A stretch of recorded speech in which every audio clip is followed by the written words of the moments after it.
Hey guys, what's going on? It has been quite a little while since my last video. I have been busy as hell.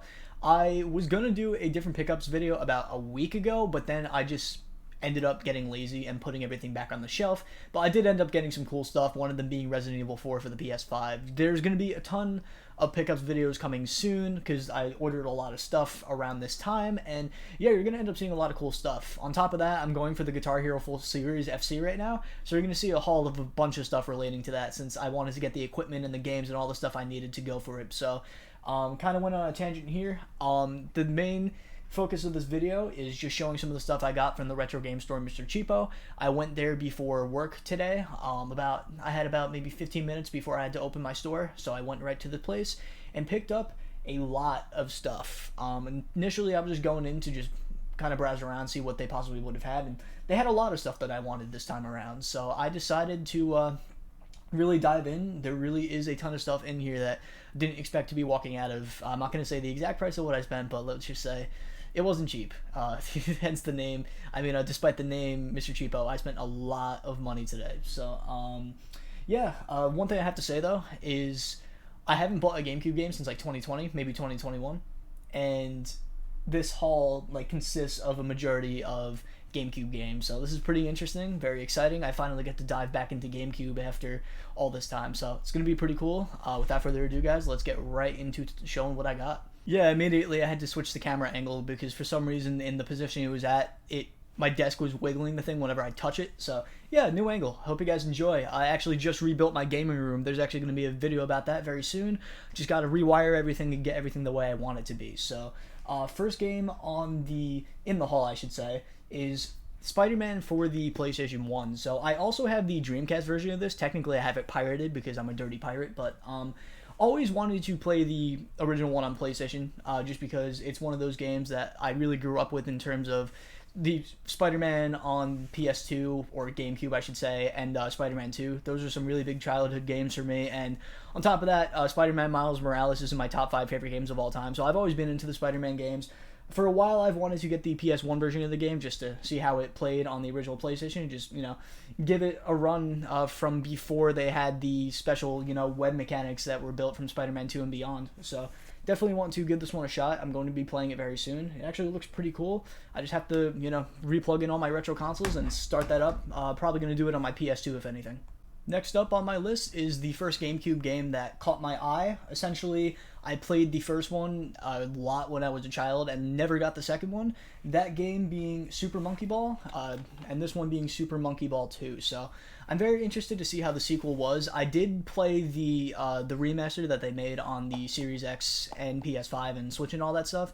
I played that about a year ago, and man, the game is a lot harder than I remember. I guess I was just better at games when I was younger, or maybe I'm just having a different memory because, man, when I played the game again, it was ridiculously hard. But I mean, it's another game to add to the GameCube, and on top of that, it was actually exclusive to the GameCube, where on the other consoles nowadays, they actually ported some of this stuff over to like Xbox and PlayStation. So it's pretty interesting to see that this didn't come over.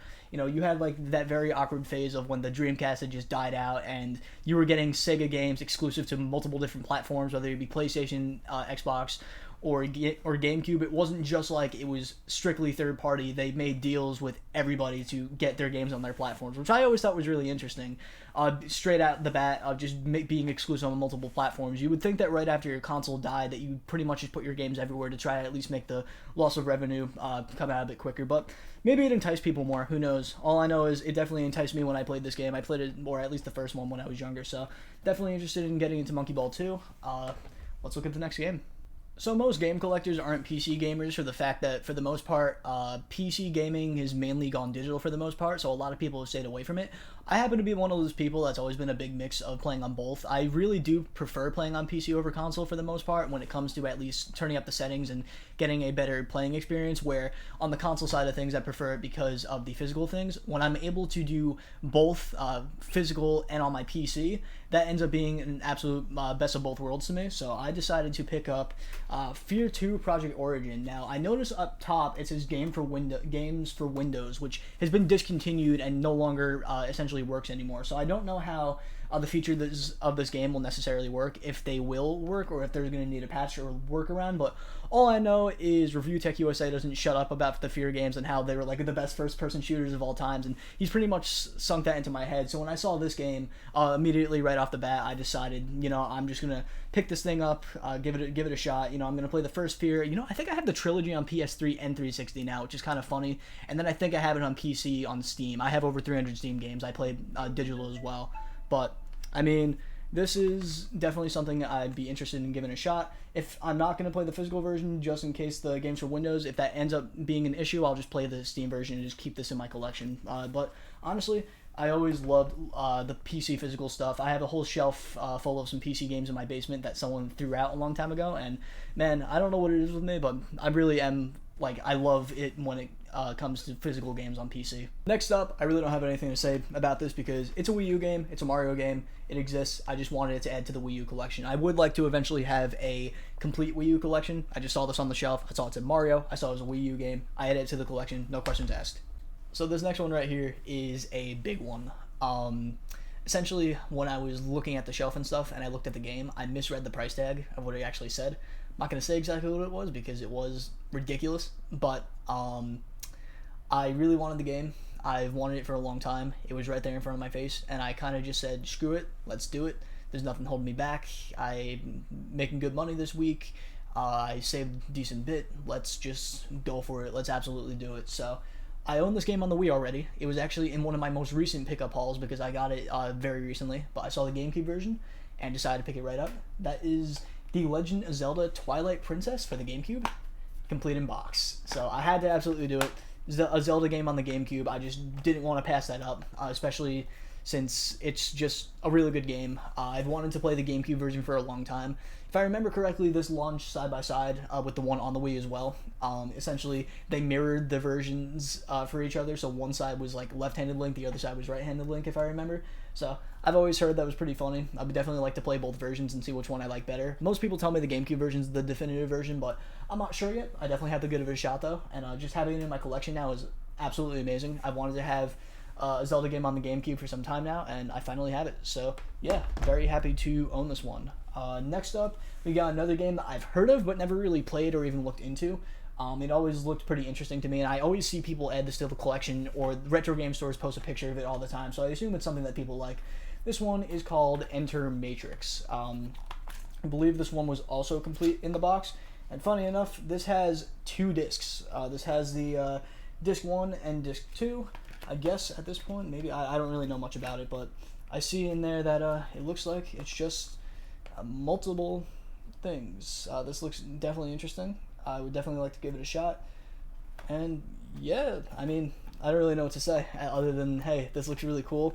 It's a 2-disc game. It's one of those games on the Gamecube, and it's something I always see either retro collectors or retro game stores post on their page. So definitely had to add it. I think this one was actually pretty cheap too, if I remember correctly. I took all the price tags off the thing because I'm a collector. You know how we are with that. But yeah, there was that. And right after that, we just pretty much impulse bought another Gamecube game that was just kind of sitting there. I have this on every single platform now. It's actually kind of funny. Call of Duty Finest Hour. So I imagine this game is probably going to play like garbage. The original Call of Duty games were nothing to, jump up and down about. They pretty much just were basic, first-person shooter games. It wasn't really until I'd say Call of Duty 2, or no, you know what? I'll even go as far and say Call of Duty Modern Warfare that the game really got its name and got what it was meant to be. So this is probably going to suck. I mean, it's going to be campaign only, considering it's GameCube. But hey, you know what? That's a Call of Duty game to add to the GameCube collection. It's another thing to add to the GameCube collection. So this one was a surprise to me because I wasn't aware that a Dead Rising game was on anything other than Xbox when it came to previously games prior to Dead Rising 4. I guess I just wasn't paying attention or whatever. But yeah, there was Dead Rising Chop Till You Drop for the Wii. I know nothing about it other than the fact that it's a Dead Rising game. It's probably going to suck, honestly, because I've never heard anybody talk about this game ever. It looks like it takes advantage of the Wii pointer, which you know how those games play for the most part. But, I mean, it's a Dead Rising game. How bad can it be? It's definitely something that looks cool to me, and I would definitely love to give it a shot. I have the Wii U all set up, so I'm definitely going to be giving this one a shot soon. Right here we have a game that I already own on the original Xbox but never got a chance to play. That one is 007 Everything or Nothing. I've heard a lot of people talk and say that this game was pretty solid, so honestly it doesn't sound like a bad idea of a game for me to have gotten. Obviously GoldenEye 007 was just one of the biggest games on N64, and then the franchise kind of just, blew up here and there, and there was a lot of good there's a lot of good entries to this series. I know they just recently did a remaster of 007 or whatever it was, and they put it on, next-gen consoles, which it's absolutely awesome. It's great that these games get love. But yeah, as for this one, I don't really know anything about it other than the fact I own it on original Xbox and just never played it. But I've been wanting to expand my PlayStation collection more because it is obvious that my collection is very Xbox biased for the most part. I mean, I have about 1.5 shelves dedicated to Xbox, and then everything else is just condensed into PlayStation, and then mixed in with GameCube and Wii U and everything Nintendo. So I definitely want to push my PlayStation collection a little more, so that's why I got the game again. But yeah, this one definitely looks interesting. I'm probably gonna end up playing this on my backwards compatible PS3 just to see how it looks, because unfortunately with a lot of PS2 games, to me, I just hate the way that they look compared to the Xbox variants. But typically on an HD TV with a backwards compatible PS3, they look just fine. Next game we got was another big one that I really didn't expect to see at the store because I didn't see it the last time, but it was there. This was a lot of kids' alternative to GTA when their parents wouldn't let them play it. That is The Simpsons Hit and Run for the GameCube, and I believe this one is actually complete as well. So that's always a cool thing, a complete GameCube game, plus the fact it's one of the bigger ones on the console. Like I said, a lot of kids played this one because, there was GTA, and then this one was just GTA for kids, essentially, even though it's rated T. But I think I do have another Simpsons game on the original Xbox, if I remember correctly. But like I said before, I wanted to add some more stuff to the GameCube catalog, since at that point, before that, I really didn't add anything to it from when I was a kid. And then, let me kind of back up a second. Essentially, I stopped collecting for the GameCube in 2008 probably, and I didn't get another game till 2021. That's in anything, it's my least collected for a console of all time. Just in terms of stuff I still buy for. Every time I see something for another system, typically I will buy the Genesis, the Super Nintendo. I'll always find something if I see something for that console. N64, I'll still get stuff for that. But for some reason, the GameCube, it's the one that I usually pay the least attention to, despite it being one of my favorite consoles of all time. Also being because I have some of the bigger heavy hitter titles on the platform, such as Gale of Darkness, Coliseum, Mario Sunshine, all the cool stuff, Shadow the Hedgehog.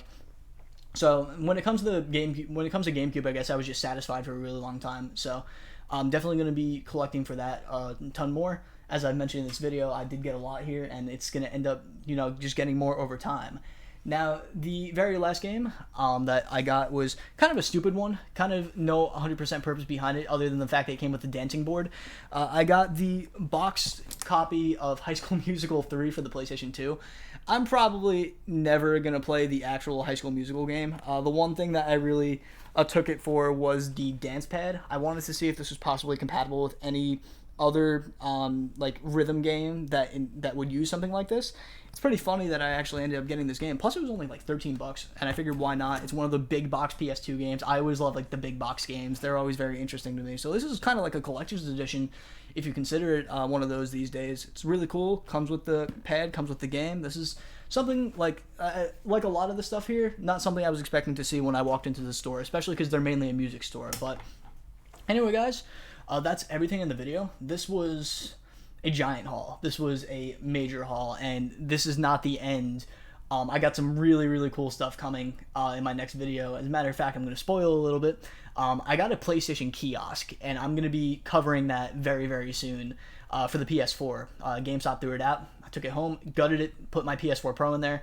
We're going to be talking about that soon, so I can't wait to make my next few videos, guys. I hope you guys are excited too, because I'm very excited to show what I got. Thank you all for watching this video once again. I'll see you all in the next one.